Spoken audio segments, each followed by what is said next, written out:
Assetto Corsa EVO 0.7 is here, so the next major update towards the long-awaited 1.0 is coming today, but it might be smaller than you'd think, underwhelming or even disappointing for some if we look at bare content, especially in the context of what happened in 0.6. There were FPS improvements, better FFB, Sebrings, 6 cars and UI overhauls. 0.7 marks the introduction of the modding SDK, which could kickstart community-driven content creation, something that made the original Assetto Corsa what it is today.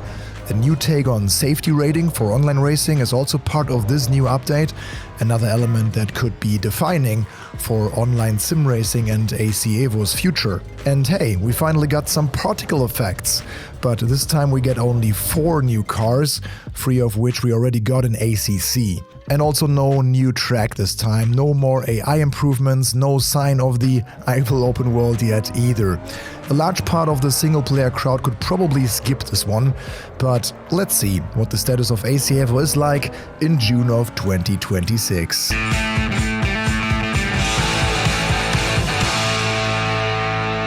Welcome back to Overtake, I'm Michel and we'll start with the 4 new cars in AC EVO 0.7. Leading the charge is the Audi R8 LMS GT3 EVO 2, the final evolution of Audi's hugely successful customer racing platform. It shares the legendary naturally aspirated V10 with the Lamborghini Huracan and is carried over from Assetto Corsa Competizione. It has just a few options for customization like the endurance lights and a few livery and wheel color variations. Handling-wise, it feels pretty solid and true to being a mid-engine GT3, but you maybe feel the weight of the car a bit more and earlier compared to the Ferrari 296 GT3. Tire load is quite pronounced in the force feedback, and that makes you back off early and thus understanding the limits of the car. Weight transfer feel is really the corridor that defines the limit of the car, and this perception is quite unique to this R8 GT3 and AC EVO from my perspective.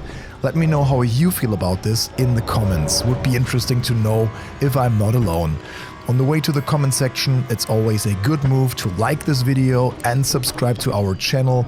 Your support fuels what we are doing here. Thank you very much.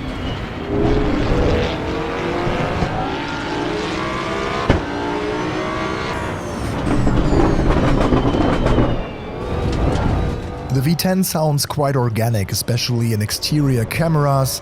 Sound designers have done a great job here, also with the growls and some backfire of the exhaust. Cockpit is again a bit dampened and probably taking the driver's helmet into account. Next car is the Datsun 240Z, also called the S30, an absolute JDM icon from the 70s.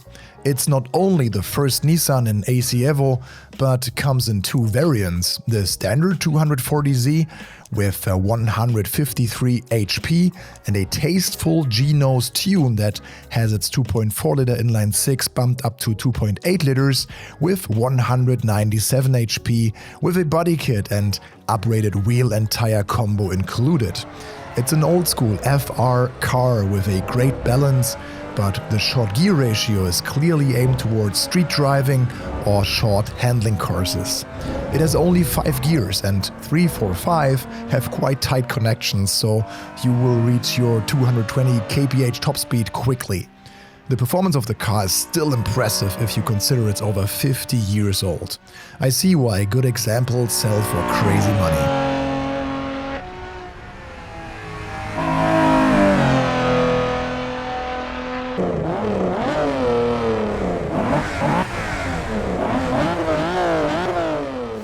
The next 2 cars are also well known by the Assetto Corsa Competizione community, 2 Porsches to fill the GT2 grid, a class that I really love and that more people should give a try. The 935 and the 911 GT2 RS Clubsport are essentially the same car in the skin, with the 935 being retro-styled and limited to only 77 units.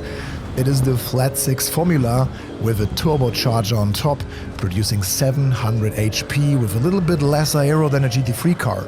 So it's more wild, fast on some tracks, slower on others. Both new Porsches are really fun and I found the TC to work really well, also in the rain. And that provides us a great transition to the next topic, the new particle effects. Assetto Corsa EVO finally got some particle visual FX for smoke, kicking up dust and grass when going off track, as well as spray effects in wet conditions. I appreciate the new effects, it is really better than having no effects at all. Make sure to max out a setting in the video options to be able to see all of them. Yeah, seeing an opponent having a huge lockup or having the smoke cloud while drifting really adds a lot to the immersion.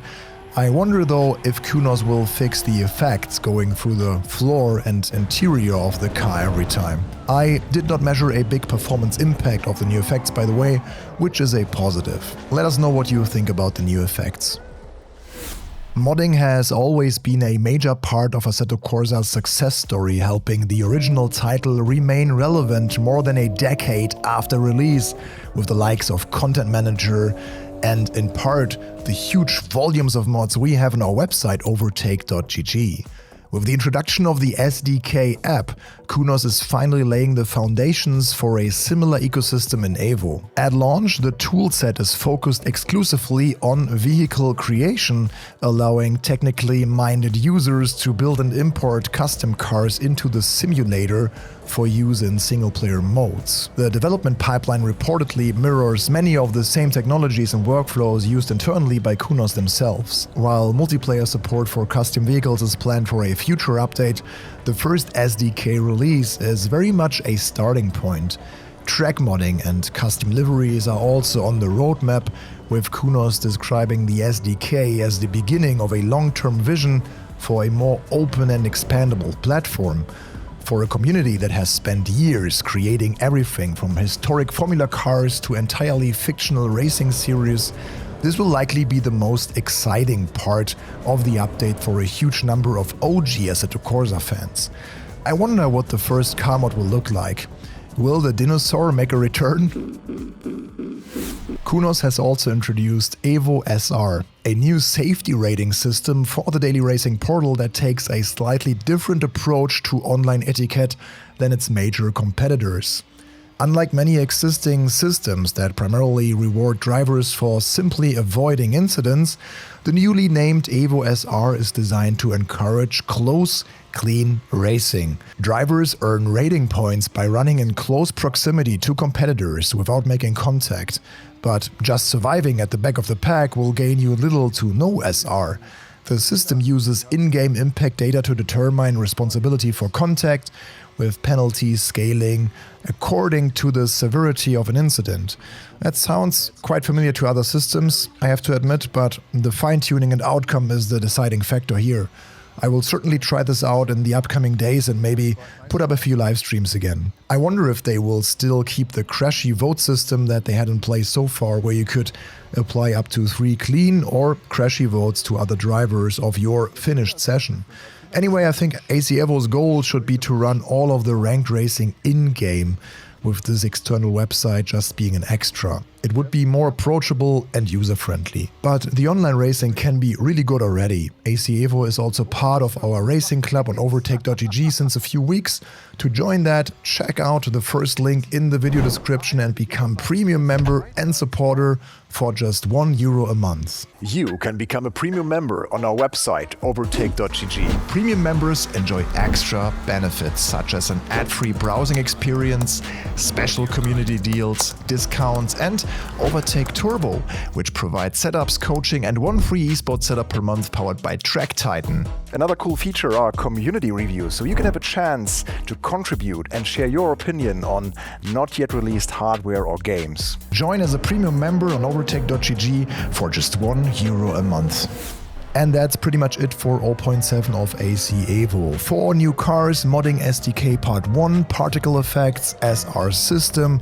It's not a lot, Progress keeps being pretty slow for Kuno's newest sim. I'm sure they are preparing something bigger in the background, maybe the launch of the Eiffel free roam map that was originally announced to launch almost a year ago in summer 2025. We still have to wait patiently, it seems. Until then, we have a few new cars to test. If you are a passionate online racer, also make sure to test the new safety rating mechanic and give feedback in the official discords. 0.7 was the first update for me that introduced some obvious bugs.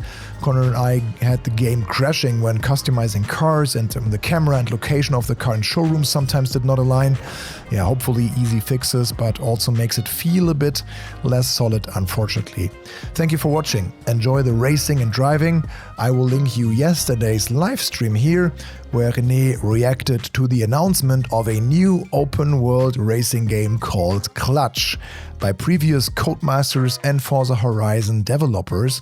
Could be a big one, coming already next year. So, cheers!